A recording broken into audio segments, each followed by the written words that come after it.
Hey guys, so we're going to take a look at Lord of the Rings War in the North, and this is the PC version from the UK.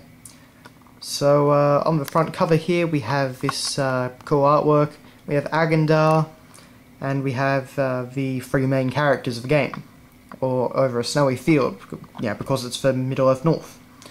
And on either side of Agendar we just have, for some reason, the exact same artwork, just flipped. I don't really know why that is. Seems a bit lazy, particularly considering, you know, there could have been some more...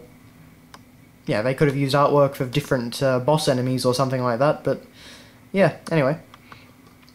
I'm not a huge fan of this game at all, but I found it fun enough to play with friends, but the game made a lot of missteps. Now, one thing I just want to point out on the front of this cover, their big quote is from Zoo Magazine.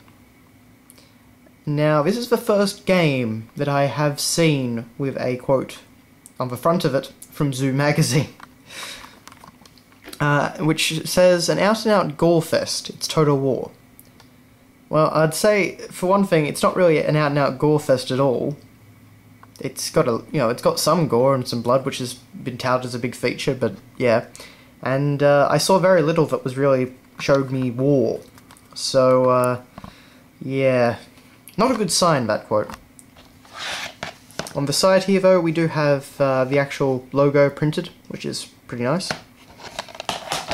And on the back, we have quite a few different things. So all the different technologies and, you know, labels and recommended specs and all that, as usual.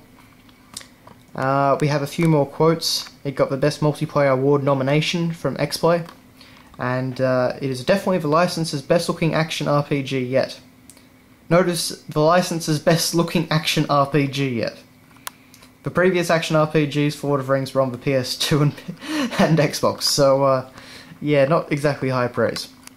But anyway, unite and fight, forge a new fellowship. Now here you can see it shows the three main characters. The weird thing I find about this though is that the three main characters in the game don't look quite like this, particularly the elf. She has different colour hair. She looks very different, like her facial features and that sort of thing, and she's wearing completely different stuff at the beginning of the game. Additionally, the dwarf's default appearance looks quite different. Yeah, and the ranger, he's probably the closest, but he still looks a bit different. I don't know why we just had that blur there, but anyway. So, that's one thing that I find a bit weird. You'd think you'd use updated character art.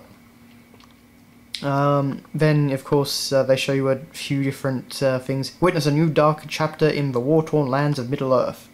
Fight hordes of enemies in realistic, brutal combat. I certainly wouldn't call for combat in this realistic. A little bit brutal, but yeah. And inside, we have yeah, this thing which gives you your Steam code and all that, with a cool picture of Agendar. Just blank on the back. And then we have one of the pippliest little manuals that I've ever seen in my life. So we just have a reprint of the front, just Lord of the Rings War in the North on the back, and just in the middle, a few pages of black and white text which tell you next to nothing. Now I know it's a licensed game, and it's on the PC for that matter, but still, that doesn't mean we can't just have, I mean, at least a full colour manual with a few screenshots and whatnot. But, anyway. And then, of course, we have the disc, which just has the, let's say, the snowy mountains, like the front cover. So it looks all nice. But yeah, this actually, the thing I don't really understand is that it says Games for Windows Live, and yet Games for Windows Live's never appeared for me in my entire playthrough of the game. Never even referenced.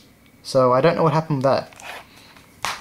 Anyway, so that is your look at the Lord of the Rings War in the North for the PC. Thanks for watching, guys, and see you later.